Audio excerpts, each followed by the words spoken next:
मतलब आतंकी इतने निर्भय होके आके हमला करके आराम से चले जा रहे हैं। जात पूछ रहे हैं, धर्म पूछ रहे हैं, लिंग पूछ रहे हैं, अब मार के चले जा रहे हैं एक एक को।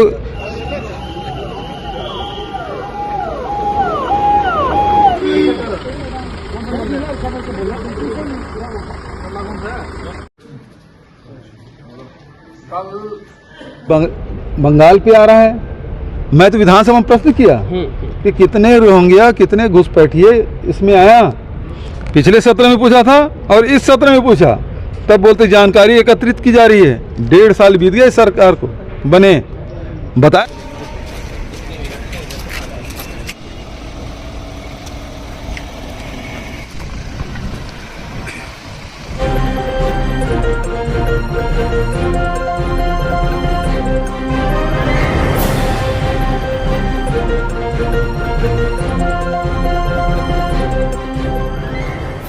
आज में जब हमला हुआ तो बॉम्बे में जाकर प्रेस कॉन्फ्रेंस किए और सारी गलती गिना रहे थे। उसको वीडियो देख लीजिए मोदी जी का। और आप कह रहे हैं कि राजनीति न करो। तो आप 26 लोगों की जो मौत हुई है उसके जिम्मेदार अमित शाह है कि नहीं है, केंद्र सरकार है कि नहीं है? ये जो हिंदू मरे उसके जिम्मेदार कौन है? इसके जिम्मेदार भारतीय जनता पार्टी केंद्र की सरकार है। राहुल गांधी अमेरिका से अपना दौरा कैंसिल कर भारत लौट रहे हैं। अच्छी बात है। इतनी बड़ी घटना हुई है, पूरे देश और दुनिया अचंभित है कि जो सुरक्षा के इतने दावे कर रहे थे और आसानी से कितने आतंकी थे, कोई बता पाया अभी तक कि कोई मीडिया? क्या मानते हैं किसका जिम्मेदारी है? पूरे सरकार की नाकामी है। मतलब आतंकी इतने निर्भय होके आके हमला करके आराम से चले जा रहे हैं। जात पूछ रहे हैं, धर्म पूछ रहे हैं, लिंग पूछ रहे हैं, अब मार के चले जा रहे हैं। एक एक गोली मार मार के जा रहे हैं। ये पहली बार हुआ है ऐसा? नहीं तो अभी तक के चाहे नक्सली हमला हो, चाहे आतंकी हमला हो, करते क्या है? बम ब्लास्ट करे, गोली चलाए, हमला करे और भाग जाते थे। और ये आराम से टहलते हुए खोज खोज के मार रहे हैं। और तब तक किस सरकार को पता नहीं कैसे देश की सुरक्षा करेंगे? इन हाथों में देश सुरक्षित नहीं। जैसे ही सरकार आई थी छत्तीसगढ़ में, विष्णुदेव साय की सरकार आने के बाद बांग्लादेशियों के बड़े पैमाने पर टारगेट किया गया। कहा गया कि पश्चिम बंगाल के जितने बॉर्डर के हैं कुछ बांग्लादेशियों को पकड़ा भी गया, पूछताछ की गई, लेकिन वो सब जो ठंडे बस्ते में चले गए। आप कितने बांग्लादेशी पकड़ा है सरकार को देखिए, आंकड़ों को लेकर कुछ बोलेंगे क्या? जिस राज्य में चुनाव होता है वहाँ रोहिंग्या आ जाते हैं, वहाँ घुसपैठिए आ जाते हैं। जब छत्तीसगढ़ का चुनाव हो रहा था तो छत्तीसगढ़ में आया, आरोप आपको लग रहा था। फिर झारखंड में आया, अब बंगाल पे आ रहा है। मैं तो विधानसभा में प्रश्न किया कि कितने रोहिंग्या, कितने घुसपैठिए इसमें आया। पिछले सत्र में पूछा था और इस सत्र में पूछा, तब बोलते जानकारी एकत्रित की जा रही है। 1.5 साल बीत गया इस सरकार को बने, बताया सरकार कितने रोहिंग्या पकड़े, कितने घुसपैठिए आए, बताया सरकार। अभी तक आंकड़े नहीं बता पा रहे हैं। और निकालने क्या कार्रवाई करें? जब चिन्हित ही नहीं कर रहे हैं तो केवल आप राजनीति करते हो, केवल हिंदू मुस्लिम बांटते रहो, लोगों के वोट लेते रहो। ये आपका षड्यंत्र है। जो हिंदुओं की बात करते हैं, हिंदू सुरक्षित नहीं इस देश में, तभी 26 लोग मारे गए हैं। ये अमित शाह की नाकामी है, उसको तत्काल इस्तीफा देना चाहिए। पश्चिम बंगाल में जो घटना हुई है, क्या ये पश्चिम बंगाल में जो हिंसा हुई है पश्चिम बंगाल में बिल्कुल गलत है, बिल्कुल गलत है। हिंसा के पक्ष में कांग्रेस पार्टी कभी नहीं रही।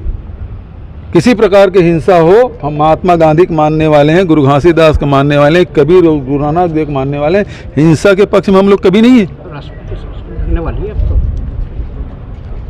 अब सवाल इस बात का है कि आज संविधान खतरे में है।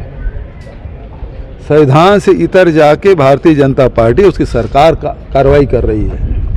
ये बेहद दुर्भाग्यजनक है। जिस प्रकार से निशिकांत दुबे का बयान आया और जो संवैधानिक पद में बैठे हुए धनखड़ साहब, उसके जो बयान आए हैं, अब तो ये तो उसी बयान से जोड़ा जा सकता है जो उस समय कहते थे ना, अब की बार 400 पार।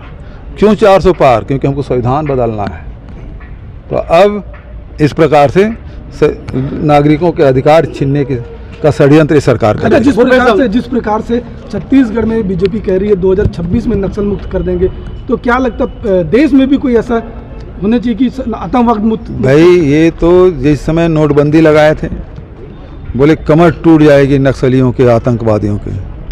कल की घटना ने बता दिया हुआ क्या।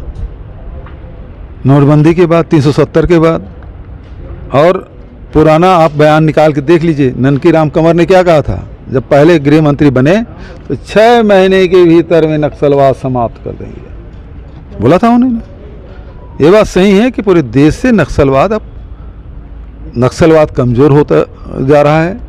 हमारे प्रदेश में भी, बस्तर में जो नक्सली घटनाएं थी, हमारे शासनकाल में भी कमी आई। रमन सिंह के समय में 600 गांव आदिवासियों से खाली हो गए थे, और हमारे शासनकाल में 600 गांव हमने नक्सल से मुक्त करा दिया था। ये फ़र्क है। अमित शाह ये कह रहे हैं कि जो गांव नक्सल मुक्त होगा उस गांव को 1 करोड़ रुपए देंगे। लालच दे रहे हैं सीधे। देखिए, जिस समय नक्सल चरम पे था, इनको इतिहास नहीं मालूम, जो सुकमा जिले से नक्सलवाद की शुरुआत हुई है, वहाँ कितने गांव हैं ऐसे हैं जहाँ नक्सलियों को कह दिया गया था हमारे गांव से नहीं आओगे, तो उस बॉर्डर में भी नक्सली नहीं जाते थे। ऐसे बहुत सारे गांव हैं, उनको यहाँ के इतिहास के बारे में कुछ जानकारी नहीं है। प्रश्न और है, बाबा साहब अम्बेडकर के नाम को लेकर भारतीय जनता पार्टी पूरे प्रदेश भर में सम्मान समारोह आयोजन कर रहा है। आज भिलाई में भी आयोजित हुआ। एक बड़े नेता ने कहा है कि कांग्रेस पार्टी 75 साल में बाबा साहब के संविधान का धज्जिया उड़ा दिया। बाबा साहब के लोग का सम्मान दिए।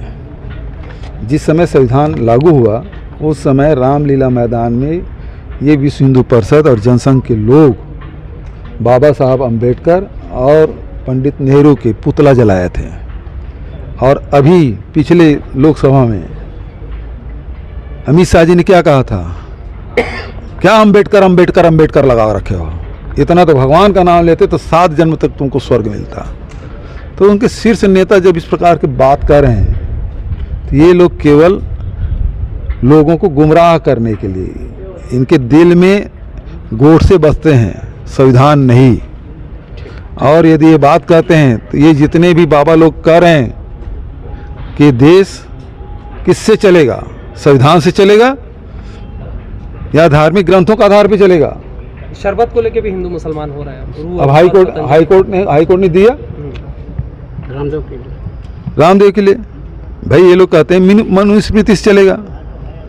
अब देश चल रहा है संविधान से, तो क्या संविधान को बदल के मनुस्मृति लागू करेंगे जिसमें महिलाओं का अधिकार नहीं, जिसमें अनुसूचित जाति, जो पिछड़े वर्ग के लोगों को कोई अधिकार नहीं, उनके लिए अलग कानून, इनके लिए अलग कानून, क्या वो लागू करना चाहते हैं? स्पष्ट। दुर्ग बेमेतरा टाइम से मैं लाला सिंह ठाकुर। हमारे चैनल को आप देख रहे हैं तो सब्सक्राइब, बेल आइकन के साथ ही लाइक जरूर करें। हर ताज़ा खबरों के लिए हम आपके साथ बने रहेंगे।